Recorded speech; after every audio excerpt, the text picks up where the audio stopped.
Hello and welcome to Haverin About, a healthcare technology podcast hosted by father and daughter duo Stuart and Bethany. And today we have a very special guest with us to talk all about getting a job, which I would sing a very famous song about getting a job, but I don't want us to get copyright infringement notices. So I won't, but just imagine it happening right now. So today with us, we have Brian Whitehill, who is the founder and CEO of the AccuSource Group. If you are in healthcare technology and you've ever tried to look for a job, I hope that you have run across Brian and his mighty, mighty team. They are fabulous at what they do and have such good insight into what is happening in our industry. So Brian, thank you so much for joining us today. Well, thanks for having me, guys. And I was wondering if the song was going to be Take This Job and Shove It by Johnny Paycheck, but we're not allowed to do that. I didn't just say that. I was going to do the Offspring song that has the na-na. Why don't you get a job? Yeah. More old school than you, but back in the day that they used in the early 80s, if you were upset with your boss, you could call in and say, you could tell your boss to take this job and shove it. And then they would play the Johnny Paycheck song. So it was a fun thing. That is You got to be old school to know that one. I kind of resemble that remark, Brian. So I do know that song. Well, I know it well. Well, thank you guys for having me. I think you're doing a great job here, and I'm excited to be on the show. I'm pleased that you asked me up. So absolutely. Yeah. Brian, do you maybe want to start by giving our listeners who haven't interacted with you, maybe a little background on who you are, what AccuSource Group is, kind of how you got into this kind of niche world of healthcare technology recruiting? I opened up AccuSource Group in 2004, and here we are 20 plus years later, still doing the same thing. We build go-to-market teams for health tech companies. So it's primarily software, some device, some professional services, some capital, but it's all the vendors of healthcare. We partner with those companies and help them connect with the movers and shakers in the space and the go-to-market areas. Yeah. And it's interesting because I'm just as you kind of recount, I think the first time I interacted with you was probably pretty early in AccuSource's history.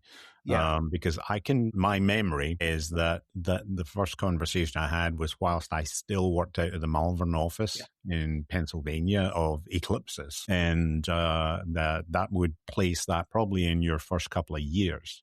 Yeah, you were a very popular guy with our firm at one time.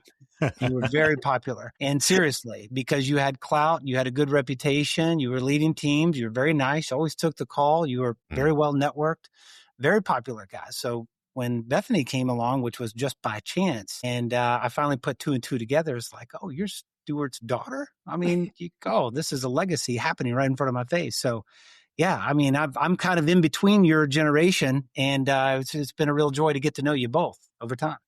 Awesome. Thank you, sir.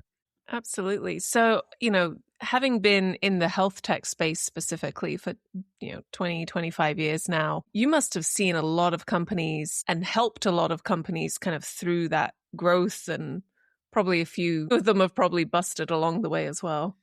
Yeah. No, it's been a journey. I mean, look, companies don't hire us because recruiting is easy. It's hard.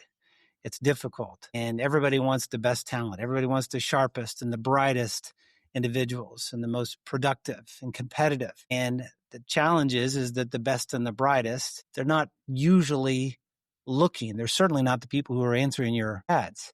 So they have to be found. So we do a poach approach, not a post approach. And which basically means we go directly for the people that they're looking for. Everybody wants number one. Everybody wants the best. And the best doesn't usually want you. So you need an in-between guy like us to come in and connect the dots. So we've made a living on that. We've seen most of the companies we work with are software. Most of the time, they're looking for people who can sell in the C-suite and effectively sell enterprise solutions in the C-suite, which is, there's a lot of stakeholders in the buying process. It could be as little as 6 months. It could be as long as 18 months, but it's very complex. There's a lot of moving parts, and it takes smart people sophisticated people who have an understanding of what's going on in the healthcare space, which nobody really can explain it top to bottom. I mean, I've yet to find somebody that really can fully explain healthcare top to bottom, but you have to have a pretty good leg up just to be competitive. And if you want a quick primer on that, you should watch the Andrew Zhang episode on the abominable creature last week. We did literally blow out to the US economy level and then drilled back into the various components of not only the provider space, but the payer space as well. So that's a great primer for people who are maybe locked in and focused in their little niche, but need to have an understanding of what that bigger picture looks like. Sorry for the plug. I saw some of the show notes on that too. It was like, hey, the CFO's budget is not really there, and trust me, it's not. The payer sales cycle is long, and trust me that it is. Everybody wants to get involved in the payer side. We do a lot of payer searches. You know, if I had a nickel for every time somebody said, we need somebody that has the C-suite executives network and Rolodex. We need somebody that has successfully penetrated the big national payers, and we need them now and today. Everybody does. Everybody does. So it's one of the most difficult types of searches. And I would say that if you do sell to payers and you have effectively penetrated that market, you probably already know your value and you can call your own shot. It's a good spot to be. Yeah, absolutely. So I like that you said you take a poach them, not a post them approach. Yeah. Because I think, and you know, the job market has ebbed and flowed, I'm sure, over the 25 years that you've been in this particular industry. But I think especially in the last year or two, it's been really difficult. There's been some very big layoffs where people who were very tenured in companies have, you know, been shown the door and told to leave, which is difficult. You know, I think if you're in sales especially, but I think any job, you put a lot of self-value and self-worth on, this is my job, this is my career, my profession. So I see things on LinkedIn all the time of, well, I've applied to hundreds of posts and hundreds of job ads and never heard anything back. And so I'd love to understand, you know, if somebody is out of work right now, or if they are looking to find a new job, I don't know if the just apply to every LinkedIn job that's posted approach really works, but also, you know, what should a salesperson do to make sure that, you know, either that they even get an interview, and then when they get that interview, what should they be doing to prepare? I get this question a lot, Bethany, and it's a big one. It's a big one. My heart goes out to the people who are working to apply and to get in overlooked. And it is frustrating because you feel like I'm doing what I'm supposed to. You said to do this, I did that. You said to apply, I did that. You said to push this button, I did that. But I think you have to take a step back and think about the transformation of the whole application process over the years. Now, going back to my first job, my second job, 1996, I'm really dating myself.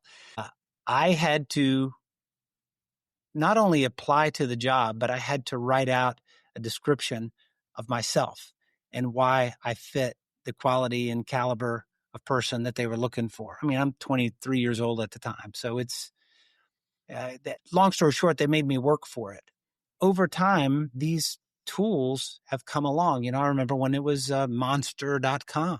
And all the recruiters in the world thought, oh, God, we're going to be out of business because now they've got these online job post things that's going to connect the dots and we're in trouble. We're at risk. And then, of course, LinkedIn came along and we thought it again. Oh, my God, we're going to be out of business. They're going to be able to connect the dots there. All of these technology tools they've made it easier to apply, but harder to be seen. And I'm a very low friction kind of a guy. I like the easy path for a lot of things, right? I want to be as efficient as possible in whatever I do in life. But when it comes to applying for a job, I think that we need more hurdles. Because now we've got the easy button on LinkedIn. And the problem is for every job, I even say some of the bad jobs have 500, 600, 700 applicants. Suppose you're absolutely qualified for that job. It doesn't matter how good you are, how qualified you are, how perfect you are. If you're one of 700, do you really think the black and white words on your piece of paper is going to stand out so much that these people are going to say, no, this is the guy. This is the one. And I think so we've opened up the channel. We've opened up the Komodo too far. And now we have too many people in, and we've become more individual as applicants. That's the problem. And I think that there's some challenges there with the technologies that are being used on the corporate side of things as well, that because of that huge increase in volume of candidates because as you say, it's so easy. You fill in some forms. In fact, even when you go to some of the sites, because it's ubiquitously down to about 3 major corporate platforms that are being used on an HR basis. You've got the Workday stuff, you've got the Oracle stuff, and then there's Taleo is out there floating around. You look at those as major platforms. Now what's happening is, never mind the hiring manager seeing you and going, oh, I like the look of that. You don't necessarily even get a human being. The ATS systems that are taking your input are basically scoring and ranking you and judging you before a human being ever sees you. That's having talked to some of those kind of corporate talent search people, they say that they're so overwhelmed juggling multiple requests from multiple managers in multiple divisions that there's no way that they can not use ATS to do that. So it is all too easy, particularly for those of us at my end of the generation, to get screened out. One, because our resumes tend to be big and bulky, and we've got a lot of stuff in them. And so therefore, streamlining that down to the one pager that most of these systems really want, and matching against the criteria that have been built into the algorithm is really hard. So I think that it is very, very difficult in that kind of job search scenario to get noticed. Because of the multiple hurdles, and not ones that you can easily overcome. Stuart, let me ask you a question. You've hired a lot of people, right? Have you ever, this is a loaded question. The answer is yes. Of course I know it is. But have you ever interviewed somebody because they look good on paper, but after your interview, you thought, oh my God, this is the absolute wrong candidate? Yeah, absolutely. Because there are some, if I go back 10 years, it was, people would hire a resume writer, a human being, to go through and polish the rock. I was going to use another word, but polish the rock. And the challenge with that is, you're right. They look amazing. They've done a very good job of describing that. And then it's literally, you have to get them in front of you and to be able to go through. Unlike a lot of my colleagues, I was pretty diligent in that if I had 11 candidates, I would at least try to have a conversation on the phone with all 11 of them to try and get a sense of who they were, what they were, and did they match what they were claiming. So, yes, the short answer to your question is, yes, multiple times I found candidates whereby I went, either, no, you're not quite a fit because these pieces are missing, or that area of experience is too shallow or not quite appropriate on scale for what we're looking for, or people who flat out lied in their resumes, and very easy to catch them out once you actually, had an eyeball to eyeball or ear to ear, ear to voice type conversation. Well, and I think what the point that we're making here is that the race becomes who can build the best resume. You're going to get an interview. You might be you might be the wrong candidate, but you got in. And there's a lot of really good people that might not have got the interview better because they had the wrong resume. Look, if you want to find out what's really important, or the way that we go about finding out what's really important to hiring managers, we will ask them, we'll say, for example, you take a sales leader and say, how many sales executives are on your team? And they may say, let's just say they say 10. If you had to fire 9 of them and keep 1 because they're your best, I want you to get that person in your mind. Think of that person. Don't tell me the name. Just think of this person. And I pause. I want them to think about why they love this person so much, or why they would be the most difficult to depart with.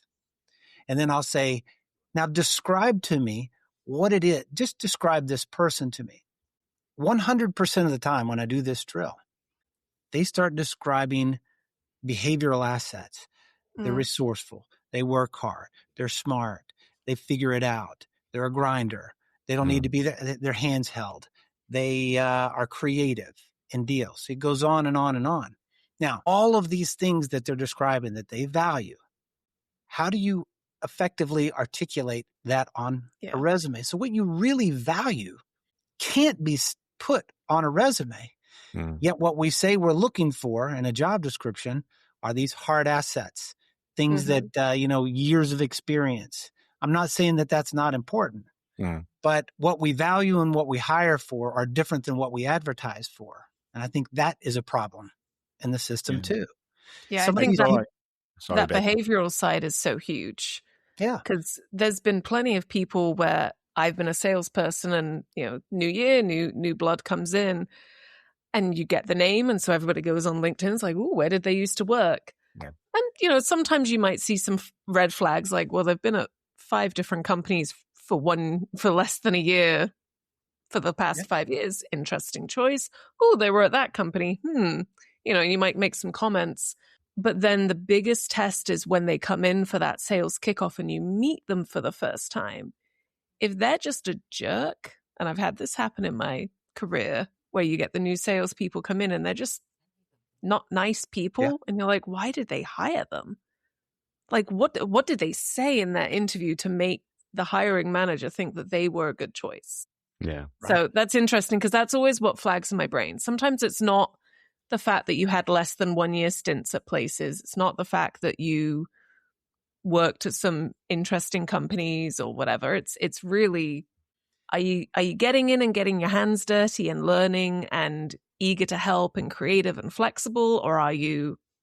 Well, and Bethany, I think that we need to train leaders that are hiring that they think I need somebody from a competitive environment. So they think, well, if they come from a competitor, they know where the bodies are buried. They know where all the names, they've got the Rolodex. They're going to give me huge advantages. But what they value and what they say they want are two different things. And they end up making a lot of mistakes trying to hire from the competitor. I don't mind bringing somebody from a competitor. And inevitably, that's a lot of what we do. But I feel like we need to train these hiring managers on how do you drill down and quantify what you really care about. If you're enjoying Haverin About, don't forget to hit that like button. It really helps more people find us. And of course, subscribe so you don't miss the next bit of blethering. You wouldn't want to do that, would you?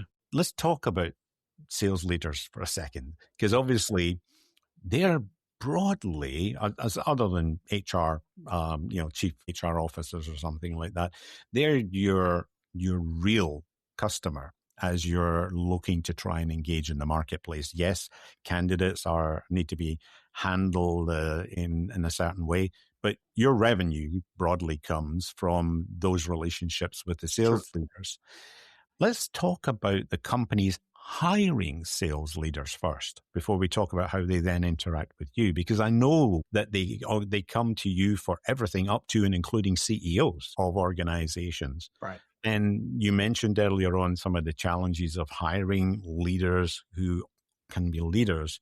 And one of the internal mistakes I often see is promoting the most successful sales rep to be the leader, either because they're ambitious and that's what they want, and there's a fear of losing that talent, or because they think that somehow or other putting that most successful rep will kind of like do a cascade clone of their behaviors, which has always bemused me because that's not how human behavior works, but never mind. I speak more as a behavioral scientist in that respect.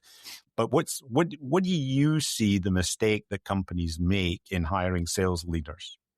Well, I think it's the same mistake that companies make in hiring sales reps. They believe that because you came from a certain company that you have certain assets that are invaluable to our cause. And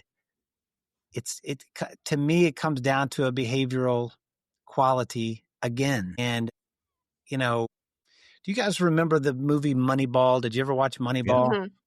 Okay, great movie. Jonas Hill, Brad Pitt. It shined a light in professional baseball where baseball was spending a lot of money on the big hitters, the big swingers, the home run hitters. And this was in the early age of analytics, and analytics got involved, and it determined that, hey, there was a better performance indicator than home runs. It was on-base percentage.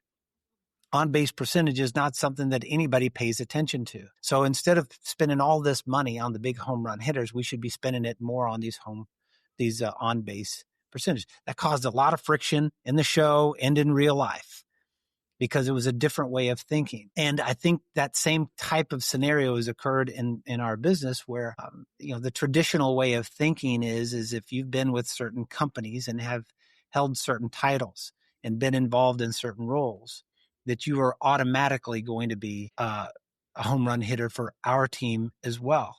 Mm-hmm. But here's the thing, the chips have changed. Why is one person successful in one company and unsuccessful in the next company? Did all of a sudden overnight this person become unproductive, and did they lose their talent and smarts?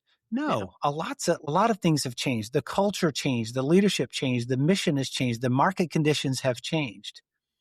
So I think it's a mistake to think that you could just pluck somebody from the next door neighbor and assume, well, they've been successful, therefore it's going to be an automatic. It's the intangible characteristics. It's the it factor. It's the right stuff that we really want from these leaders. And I think we're screening for the wrong thing. We're screening for the titles. We're screening for the headlines, and we're not screening for the guts. And I think we need to be screening for the guts. I love that. And I think it's so integral. I think, as you were saying, looking at the other factors that were at play, because there are certain years where certain companies are, for whatever reason, just hitting gold. It may be that there's been an influx in money from the government, and so that particular thing that they were selling was very easy to sell because there was money for it, whereas something else that's maybe newer or different, there's not around. Company culture, exactly the same. There's been 2 instances where I've left a job, one even prior to going to club, where I was awarded club and I left. And in interviews it came up where it was like, well, why did you leave? If you had 2 years of hitting your number and going to club, why did you leave? And it's like, well, because the culture changed, new leadership came in, and I saw the red flags and I was like, I'm out of here. I don't want to. Things are about to change here. And I was still just as productive and good a salesperson as I was before. Like, my own skills and talents didn't change, but everything else around did. Yeah. No, it happens all the time, Bethany. It happens all the time. Companies, they're not seeing it. I'm afraid that they're not seeing it, and I think it's because it's difficult. The hill to climb is steeper and taller, to look for the things that intrinsically make for a proper match. Whether you're talking about a sales leader or an individual performer or a marketing leader or a product person, it doesn't matter. It's not just the paperwork. It's what's on the inside. And I think companies need to do a more psychological review on the things that really matter and find ways to quantify those skills. Yeah. I was going to ask you, Brian, and this kind of ties into what you've just been going through. One of the things I've observed is that sometimes there's a tendency, particularly if an early stage company into a mid stage company is looking to hire a CRO, there's a tendency for them to go and hire someone from a large corporate because they think we need to scale. So therefore, we need to go and get that. But if that person they're hiring has worked 20 years in a tens of thousands of person company, they've had infrastructure around them for all of that time. Yeah. That is a tens of thousand person company. And so therefore, when they're suddenly dumped into, sub 100 people organization and asked to build a sales organization, they don't necessarily have the skills there. So there's a balance between, the kind of personality of leader that is a spreadsheet jockey and political master, because that's what they've had to do in that scale organization, versus a team builder, versus a player coach versus true executive presence, i.e. they might be very good tactically managing sales teams, but do they have executive presence to be able to sort of match the executives in the target customer base? And I'm curious as to, I'm sure you understand all of that. And as you're coaching and trying to deal with the engagement of an organization that's hired you, that might be VC backed, might have some other equity board members, etc. How successful are you at actually trying to really drive into what do they need right now and matching that versus what they think they need? Is the question about how I quantify that? Is the question about how? And do you just like take the brief and go, okay, I'll go and find you 6 of those to No. Yeah, I feel you. Yeah, there's a lot of challenging questions that you have to ask. It's like, we're trained in the art. We're probing constantly. Probing. Why do you need that? What's next? What does this look like in 6 months? What happens if this person isn't here? In the absence of scaling to this level that you're talking about, what now happens? So every possible scenario that you could think of, we want to know the potential outcome. There's a lot of very smart founders and early stage company leaders. And there's a lot of very smart mammoth company leaders as well. To think that we're going to get the same success level at both of those areas is unlikely. I mean, we see it in sports too. I mean, there's people that are good at, you could be the A player on a Division II team that would never even hit the playing field on a pro team. And I just feel like you have to understand the intrinsic values of what we're bringing to the table for what goals that we're set to accomplish. What is the goal? Is the goal customer acquisition? Is the goal scale? My good friend Scott Johnson, he's a professional coach for founders and early stage companies. He talks about something called the founder's curse. Founders do a very good job of getting all the blocking and tackling out of the way. They've got a great idea. They're grinders. They work till midnight. But at some point, you get to a level of scale, and the founder now is trying to do every job, and they can't get out of their own way. They actually become their own problem. And it's time to exchange that CEO for a CEO that's ready for that next level of scale. There's nothing wrong with that. It doesn't mean there was something. This guy is a builder. This guy is a scaler. This one is a maintainer. There are different levels of people that support different levels of jobs. So I think it's important to know, where are we going today, tomorrow, 6 months from today, 5 years from today, because a lot of those answers will help guide us to the type of profile that we're looking for. Yeah. Yeah, it's interesting because I've seen the same thing happen with acquisitions as well, when larger companies acquire smaller companies and they retain the founder, because obviously they want to hold on to that intellectual capital for as long as they can, but they hold on to them and they promote them into a role inside this now corporate beast. But to your point, they're a builder, they're a creator. And so therefore, that is not their natural home, unless it's what they want. And they can, people are allowed to change and grow and so on and so forth. But typically my experience has been that does not end well. There should be a clean, golden handcuffs for a period of time. And then thanks very much for your service and off on to your next adventure. Just for their benefit as much as for the corporate entity's benefit. So I think we have to just ask more questions about the goals and objectives. What are we trying to accomplish? What is our time frame? What hurts us? What helps us? There's you talk about, Bethany, you were talking about acquisitions, and there's mergers and acquisitions that are constant in this business. And, this story appears a lot in our line of business, where two companies come together and eventually somebody gets shaken out, or one side of the organization or the other side of the organization. You had 10 people, we have 10 people, we only need 15 people, 5 got to go. Yeah. And it just happens over and over and over again. So, it just comes down to objectives. What exactly are we trying to accomplish? Yeah. And I have a phrase that I like to say, this goes back to the turnover issue. I know it's tough, and I do have a heart for the people who are getting shaken out, but it's just business. It's just business. We're in the business of business, and you're going to win and you're going to lose. And there is no one career for a lifetime. Yeah. The days of working 30 years for one company are long past. Yeah. Especially if you're in sales. These are the warriors in our business. Yeah. These are the people that are out there, battle axes, on the front lines, in the trenches, getting dirty. When they win big. Mm-hmm. But rest assured, if they're losing, you're going to get cut. And it's a dog-eat-dog world. And I think you have to be very realistic as a salesperson.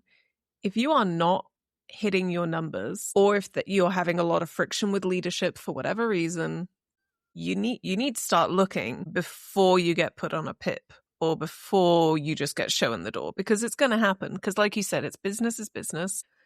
This is maybe a hot take that's just depressing, but they have no loyalty to you. There's no loyalty. These companies have zero loyalty. Mm-hmm. They have zero interest, because at the end of the day, they've got to make money. And if you're not producing money for them, you're not helping them. And so that sounds very harsh, but I have had peers and colleagues who have been head in the sand, and I'm like, okay, your manager doesn't like you. You're at 30% of your number halfway through the year. Your pipeline is terrible. Like, you've got, like, go look, go see. Brian just posted this thing. One of his guys just posted this. Like, maybe you should apply. Yeah. And it's sad on one hand, but on the other hand, it's realistic. You got to look out for number one. Amen. I have a saying, and see if you can read this on my coffee cup. Always be recruiting. And I could have another coffee cup made that would always be searching. I mean, there is no constant. Yeah. You always have to have a toe in the water. It's individuals get frustrated when something bad happens and they get snipped and they didn't see it coming. And my advice is look, you have to stay ready so that you don't need to get ready.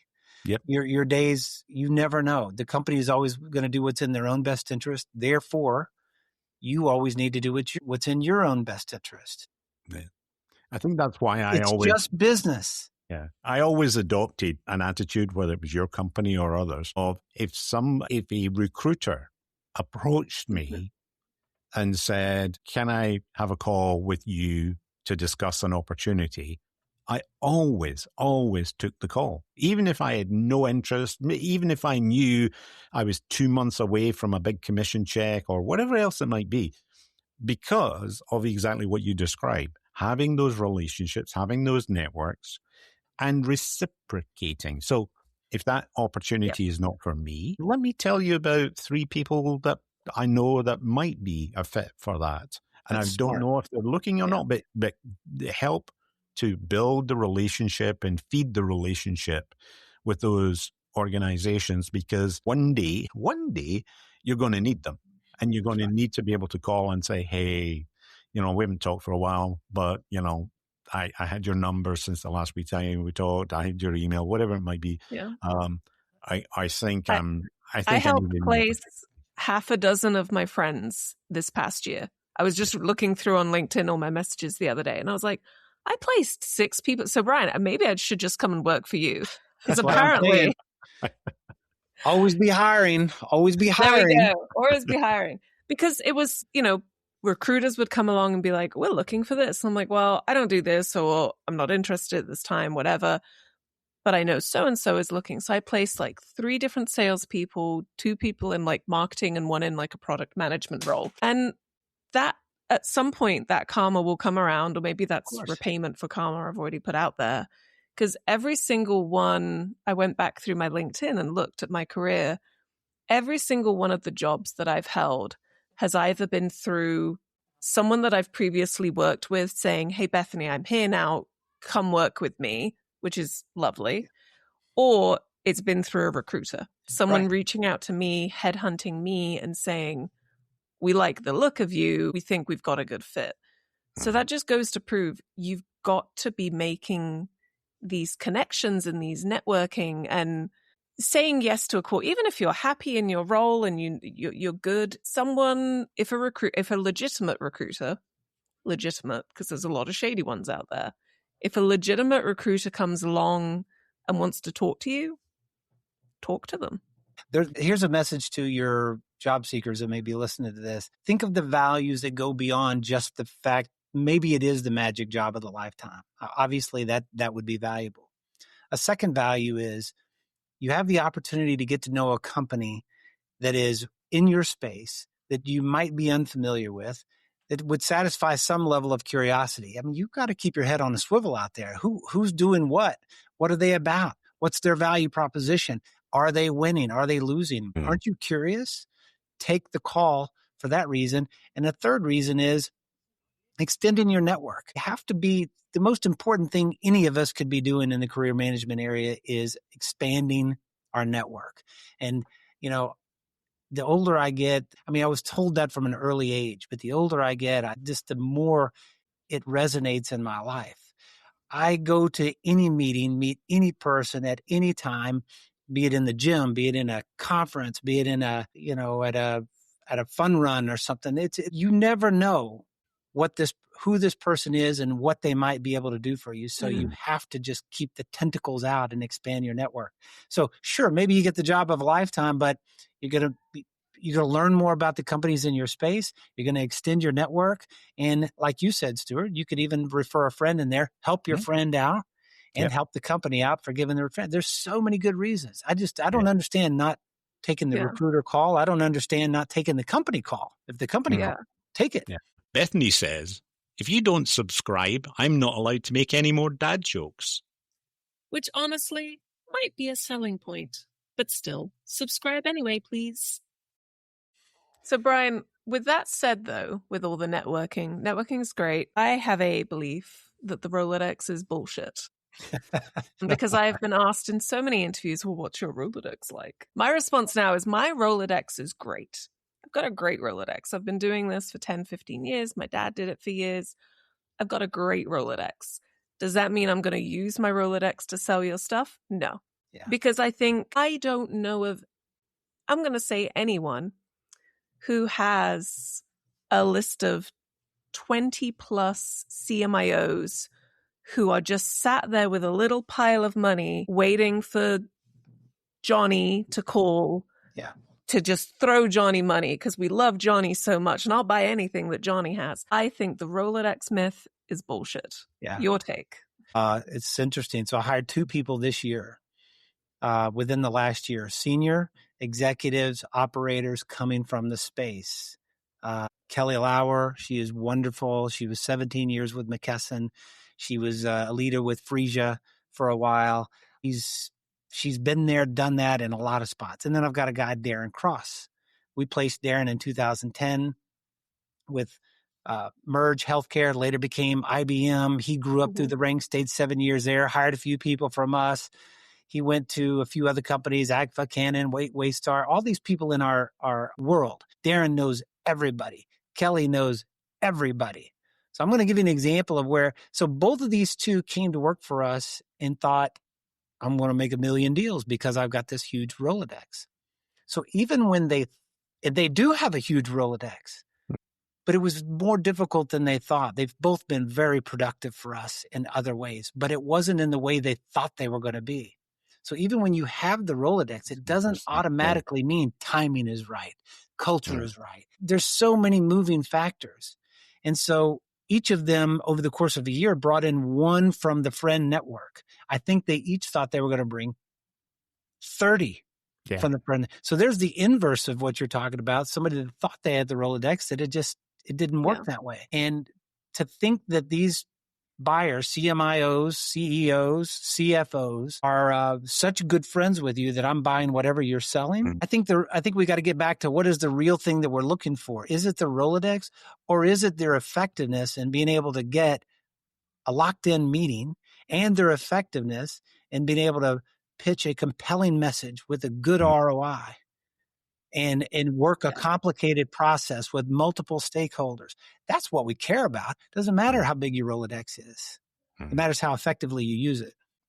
the challenge I see is a lot of the things that I've been approached in the last 25 years since I moved here to the States is smaller startup companies, and they think they are buying a Rolodex. They think they are buying that easy button door entry into a large corporation. And I honestly don't think it works well. I think you might, to your point, you might get one or two opportunities created out of that. You're not going to get 25. And it's much more about the effectiveness of the individual, because quite often those people had those relationships with those organizations because those organizations and the C-levels who were buying what they were selling at that time. I think I have a message for your founders in hiring leaders, CROs, and hiring leaders too. Just like I had the message for the candidates, I have a very similar message. Instead of focusing on finding people with a Rolodex, why not find smarter, better, more efficient ways of selling the message that you have about how effective your ROI is, about how useful your solution is, about how impactful it is in today's marketplace. Because if I'm the person that has everybody's got a Rolodex to some degree, but if I'm the person that you want, why do I care? Why do I care to bring my resources, my time, my attention to your facility? Why don't you convince me that you have assets that I need to do my job effectively? Why don't we flip the switch a little bit? I think too often we get real, and to your point, there's a lot of startup companies out there. It's like, hey, nobody's ever heard of them. I know you got a great solution. I know it's the greatest thing since sliced bread, but they don't know who you are. Yeah. Why don't you focus your attention on giving them a reason of why they should bring their career to your playground and they can grow and develop and be effective? What is it that you do that's unique and different than anybody else?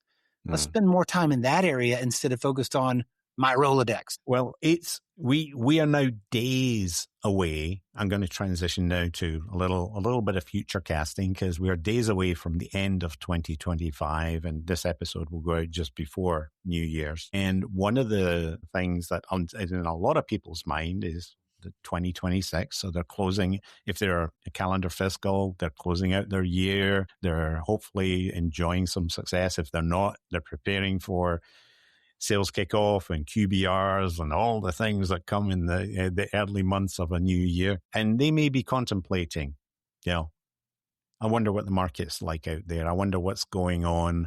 It's maybe 2 years since they look for a job. It may be 10 years since they look for a job. But what are the things that you're seeing lying ahead for 2026? And what, if anything, is different or changing in the last kind of 12, 18 months and trends that you're seeing?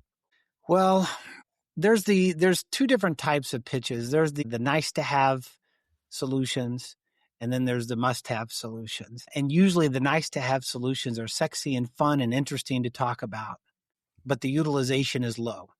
And then you have the must-have solutions that are not sexy and fun to talk about, but the utilization is high. So think cybersecurity or cloud storage. I mean, who wants to talk about that? Everybody needs it. It's like electricity. Everybody needs it. It's not fun to talk about, but everybody needs it. So I think you have to make a decision on how much risk you want to take on. You want to take on something that's new and cutting edge and bleeding edge, maybe.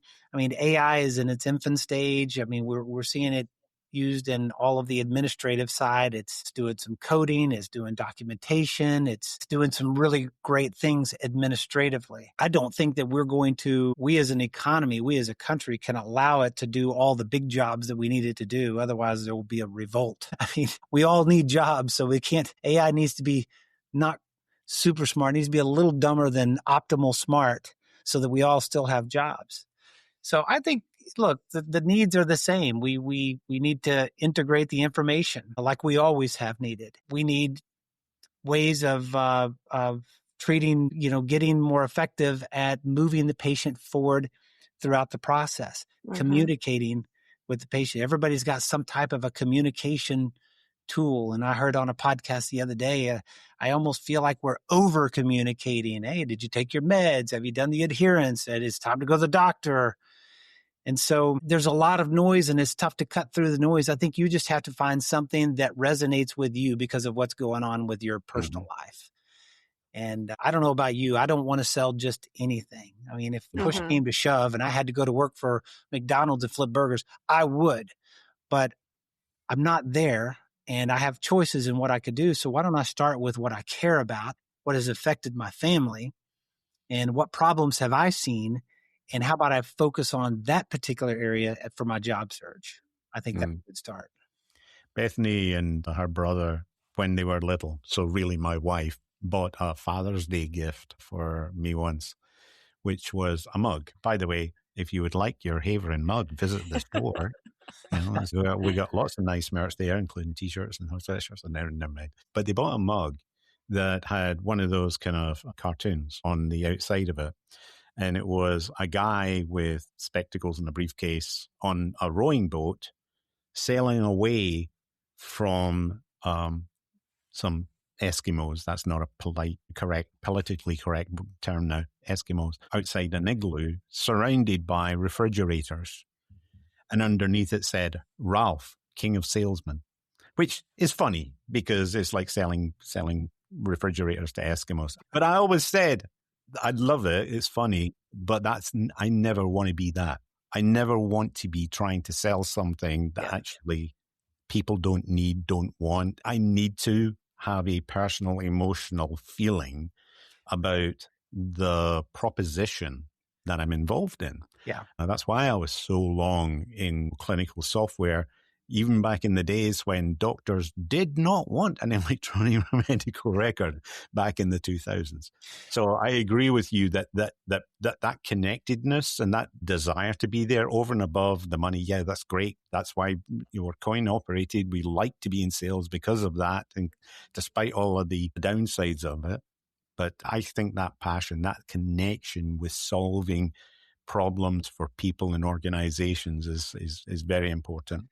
Yeah, we get a lot of people asking. I had somebody ask earlier this week, well, how much does it pay? And I just said, look, you're asking the wrong question. First of all, I'm not going to waste your time if it's like a gigantic gap. Yeah. Yep. I'm a professional. So you're asking the wrong question. I think the question you should start with, think of it as a kind of a check down list. If somebody presents you with an opportunity, you should look at the company. You do a top level review. What are they selling? Who are they selling it to? What does the widget? What is the ROI? What problem does it solve? Can I get behind that? Is that useful? And you may think it's useful and I may not think it's useful. So it's probably a good job prospect for you, but not for me. Yeah. And I think that should really dictate, do I take it to the next step or not? Does it resonate? Let's start there. When I think that's what elevates you as a professional. Are you I'm just here to make money. I don't care what I'm selling. I could sell fintech or clintech, or I could sell EHRs for humans, EHRs for animals. It doesn't really matter to me. That's fine. But I think that we have been given such a gift by being able to work in healthcare technology, because what we sell, none of us are doctors. Dad used to be a nurse, but is not actively. None of us are nurses. None of us are at the bedside delivering care, right? So we are not directly changing patients' lives. We are not directly making people better. But what's nice about being in this industry is that we can play a tiny part in making a clinician's life easier with the tools that they use, or making sure that they're, to your point about the kind of the unsexy companies, that infrastructure layer. Working at Rhapsody, I had no idea I knew what data interoperability was, but I didn't realize how embedded and entrenched and integral it was until I worked there. And so even there, it's I'm responsible for making sure that these companies that I'm selling to are getting their data the right way to the hospitals that they're working with. Because if this data doesn't flow right, patients don't get lab results. Patients don't get, MRIs or x-rays or whatever the case may be. And so it's so exciting that we get to be in an industry where we can make that impact. So it's good that you recognize, it's good that you found your own way out of, because if you focused on the feature, if you focused on just the data interoperability integration part and you didn't start, I don't know if somebody told you this or you came up with this on your own. It sounds like you came up with it on your own, but you you deducted that if we don't get this right, patients don't get their data the way they need it in a timely fashion. And now you've made it resonate in your own mind. And you can get behind that. Exactly. And then it makes it a lot easier to sell because you're not just selling a commodity of, well, it's a pipe. It's going to move the data. Yeah. I think it's not. It's more. I think I referenced it in the episode that we talked when I came back from Las Vegas and we talked about health. I actually said that if you are involved in solution sales, i.e. typically software sales, that before you even get a quota, you should have tattooed on your shoulder, benefits, not features. Yeah. Because it's so critical. So many people I see go, well, our EMR has, and they're reading down the catalog list and you're like, oh my God, shoot me. Just don't do that. You're trying to sell a solution to a problem that a person has that solves a pain that they have. Right. And, you got to try and build your proposition in that form. Well, Brian, you've been exceedingly generous with your time today. So it's probably time for us to draw things to a close and let you get back to finding some more of those ace candidates that you're looking for whatever your hot engagement is. And hopefully it's for companies that have got big plans for the new fiscal and going to do exciting things. But let me ask you, what are the 3 golden rules you would ask candidates? Well, let's stick with candidates to consider as they're looking at 2026 and contemplating coming out into the marketplace. Yeah, it's a great question. And everybody wants to know the secret. But my 3 things would be this. I have an analogy that I like to use. There's the airplane and there's the landing strip. So here's your first 2. Some days you're the airplane. Some days you're the landing strip. Let's start with the landing strip. The airplane doesn't find the landing strip without the lights. And there are days that you need to be the landing strip and you have to have your lights on. You have to be seen from the sky. And what does that mean from a candidate's perspective? Your LinkedIn profile needs to be dressed. You need a current picture. You need to have a good overview about those behavioral characteristics and talents that will not be on your resume. You need to be engaged, whether you're looking for a job or not. You need to be engaged in your industry. Take interest in the people who are talking and have something to say in return. Because the more involved and engaged you are, the more attractive you're going to be to a firm like us. So turn your lights on. Make sure you're being able to see. Some days you're the airplane. Okay? That means you're the seeker. And that means you have to put a plan together. You have to go to your network and proactively outreach and knock on doors. So be willing to do the outreach. And it goes well beyond just applying for jobs. And the third thing I would say is be bold. Rule number 1 of marketing, if you've ever had a marketing class, is to be unique and different. Find ways of standing out in a crowd. And this comes down to solution selling, like you were just talking about, Stuart. At the end of the day, employees are solutions to problems that companies have. So figure out what problem you solve and be bold and creative in ways to convey the solution that you have to offer.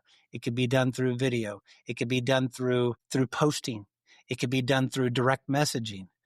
But one thing that is not unique and different and creative is just hitting the easy button on applying for jobs. If 800 people are doing it, it's not unique. Absolutely. Bethany, any closing thoughts before I wrap up?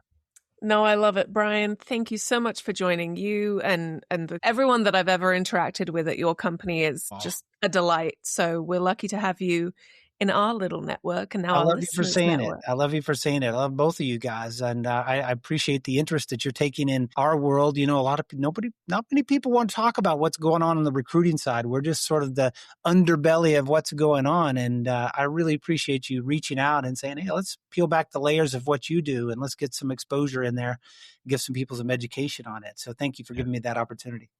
Absolutely. Well, like I said earlier on, if you see the call come through or you get a recruiter sort of approaching you from a search firm like AccuSource, just listen. I mean, yeah, we're all busy. If you're busy right now, say, hey, can you call me back at?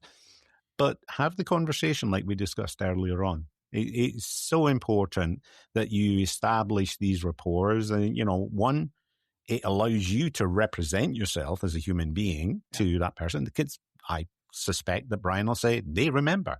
They remember the people who cut them dead or ignore them or don't pick up. And they remember the ones who have warm, friendly conversations, show a reasonable amount of interest, even if they ultimately say, yeah, that doesn't sound like a fit for me. And if you can really help another colleague, another friend who is looking and does want and is a fit for that, then, that karma is wonderful. If you help other people be able to move forward, I think that's a beautiful thing. And they'll remember. That recruiter will remember, and good fortune will follow you in a karmic way. But with that, Brian, thank you. Thank you very much indeed. And all I say is thank you, thank the audience, and keep Haverin.